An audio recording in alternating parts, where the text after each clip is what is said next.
मेहर board में तबाह थियल मेहर तालके जे 9हीं क्लास जे शागिर्दनि खां सिंध हुकूमत लाड़काणो बोर्ड पारां इम्तिहानी फीस वठण ख़िलाफ़ एसयूपी ज़िले दादू जे सदर सिकंदर अली सोढर हाजी खान मारपाणी समेत शागिर्दनि जो एहतजाज।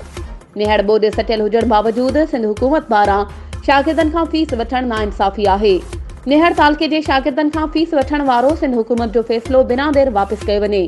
जी सूरत में एहतजाज जो दायरो वधायो वेंदो। असां अॻे ई बोर्ड में तबाह लॻा पिया आहियूं, खाइण लाइ राशन नाहे, शागिर्द फीस किथां भरींदा। मेहर जे ग़रीब मिस्कीन शागिर्दनि खां तालीम जो ज़ेवर खसण जी कोशिश कई पई वञे, जेको हरगिज़ बर्दाश्त न कयो वेंदो। वधीक ख़बरुनि ऐं अपडेट्स जे लाइ असांजे चैनल खे सब्सक्राइब कयो ऐं हा, बेल आइकन खे प्रेस करणु न विसारिजो त जीअं असांजी हर नई अचण वारी वीडियो तव्हां ताईं पहुची